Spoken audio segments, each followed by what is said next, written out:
Welcome to the Lion King, misread that, my bad. Where the sun is rising on some random spot in Africa, I'm guessing, with all the animals gathering at a rock to honor the birth of Simba, Mufasa's baby. He is a lion and the king of the jungle. Has no one ever questioned how all these animals know to be here at this time? I mean, his bitch just gave birth, so there's no way they could have known that she just gave birth. Did he send them all a text on a group chat or something? Doesn't matter. Rafiki the baboon, who I'm thinking is the wise elder of the animal kingdom, smears some piss on his forehead and throws some dirt in his eyes. Takes him to the edge of the rock, then slips and drops him. Just kidding. He actually gets to the edge and yeets him off into the crowd. Kidding again. Doesn't happen. He just takes him over there and shows them off to all the animals who are cheering and excited like, fuck yeah, Mufasa's kid, baby. Congrats, king. Why are you guys so happy?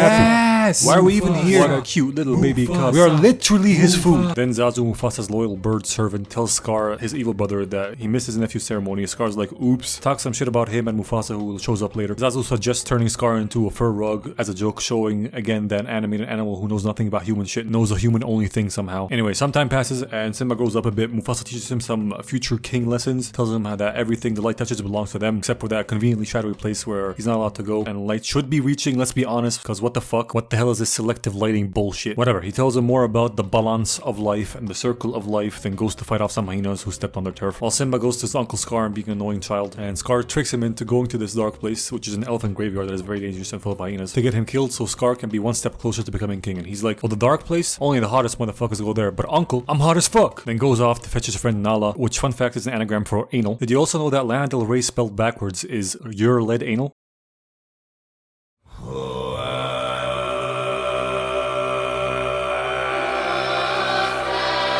He tells Nala to come with him and they convince their mothers that they can go and explore and shit, but their mothers agree only on the condition that Zazu goes with them. So they go off, but on the way they get rid of Zazu by singing a song and having a fat ass animal sit on him. Then they play around a bit and end up in the elephant graveyard trying to explore a bit, but Zazu catches up and tries to turn them back because it's dangerous. However, it's too late because the danger has arrived already in the form of 3 hyenas trying to eat them, so they try and run away using that elephant's spine as a slip and slide. Simba protects Anal while she tries to climb up this little ledge. Then Mufasa shows up out of nowhere to protect them and scare off the 3 stooges. He then yells at Simba for being a disobedient idiot, tells Zazu to take Nala home while he teaches Simba a lesson. He's like, bravery doesn't mean you go looking out for trouble, you dumb c. They make up and play around a bit and it is revealed that Scar is friends with the hyenas and he's not only plotting to kill Bicha but also Mukaka to be king himself, and he wants their help in doing that. And in return, when he comes to power, he assures them that they will never go hungry again, and they reenact the scene straight out of Nazi Germany. We were just too young to understand that. Next day, Scar takes Simba into the middle of this gorge and tells him to wait for his dad, who has a surprise for him. He then tells the 3 stooges to scare this herd of oxes, fucking budget bulls, African meese or mooses. Holy shit, I'm illiterate. Whatever this piece of shit animal is, they scare them and cause a stampede into this gorge so they can trample Simba to death, who doesn't climb up this rock or very sturdy tree to seek shelter like a retard. If you tell me he's just a stupid little kid who probably panicked and didn't think straight in the moment, I will say fair enough, but on the other hand, he finds another deader, less sturdy looking tree down the road a little bit and climbs up that for shelter instead of climbing the first one. So I'm gonna split the diff here and say he's a retard and he panicked. Moving on, Scar tells Mufasa that his kid is in a stampede in the gorge, acting like he's a hero, a noble person for trying to like warn him and trying to save his kid or whatever. They get to the gorge and find the kid hang off a very shitty tree that's about to get destroyed and get trampled to death. Mufasa goes in for the save while Scar knocks out Zazu, stopping him from getting any more help. Mufasa runs with the herd a bit, displaying the correct way to go about this, gets his kid and puts him on a ledge and gets caught out by the stampede again, then pops out and jumps onto a near vertical wall and tries to climb it. Why not continue running with the herd until you find a less steep bit to climb up, you shitface? Doesn't matter. He free solos that wall, almost gets to the top, and on the ledge there's Scar. He asks for his help, but Scar's like, long live the king, and throws him off down into the stampede again, where Mufarta gets trampled to death. Kid goes to see his dad after the stampede is over, finds Papa Mufasa deceased. Then Scar comes down and tells him that his dad's death is all his fault and he should be ashamed and run away, never come back home. So he does that, and Scar sends out the 3 stooges to go kill Simba and make sure he never comes back by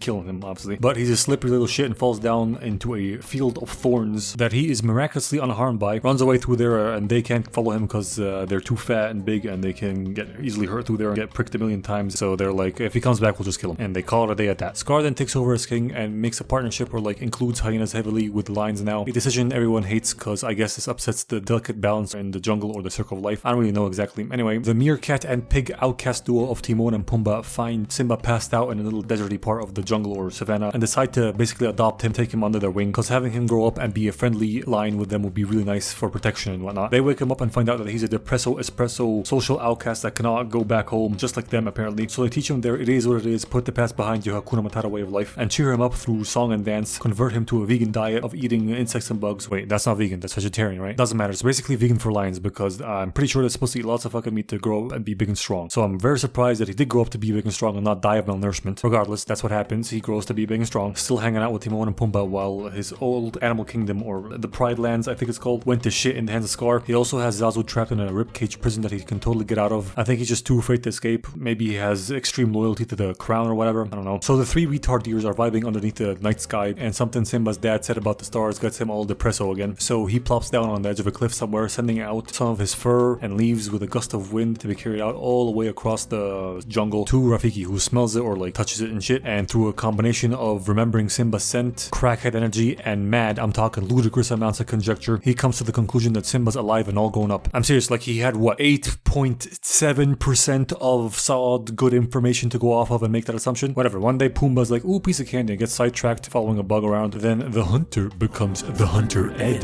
The chaser has become the chost. Because a grown-up Nala is in the area lurking, trying to kill him. He runs after him, he runs back to his friends, gets himself stuck in a tree, then Simba comes out to protect him and fight her for a little bit. Then they stop fighting because they recognize each other. They start talking and reconnecting, and Timon's like, hey, what the fuck is going on here? They explain to them how they know each other and how Simba's supposed to be king but doesn't want to be. Then the two lions get some privacy, sing a song about love and shit, play around lion style, kiss also lion style, and then we get a shot that I'm pretty sure spawned a whole generation of furries. They stop singing and have a talk. Now I was like, why didn't you come back? He like, you don't understand my reasons, they're so deep and sad. And she like, the hell you mean? Fuck your reasons, bitch. She tells him that with Scar in charge, he let the hyenas take over the Pride Lands and they ruined everything. Now there's no food, there's no water. I don't know how there's no water, but I'm pretty sure the hyenas overhunted under Scar's rules, fucking up the ecosystem, and that can lead to very wild and unforeseen ripple effects. So what do I know? They probably overhunted beavers, and that stopped beavers making dams and redirecting rivers and shit. Are there any beavers in Africa? Why am I still trying to theorize this? Moving on, I'm too stupid for this shit. She came out here to hunt further out, maybe find some food, maybe find some help. She found him and she wants him to come back, take rule or his rightful place in the kingdom and be king so he can rule properly instead of Scar. I don't know how he's supposed to achieve that. I'm pretty sure the damage is irreversible, sugar tits. Also, how the fuck is a lion supposed to rule in this movie? Like, what the fuck did Mufasa do? How did he rule? He stopped hyenas from overhunting. Okay, did he force other people to hunt more if they weren't hunting enough? Like, did he enforce communism? I don't understand this shit. Doesn't matter. She wants him to come back, but he's like Hakuna Matata, which translates to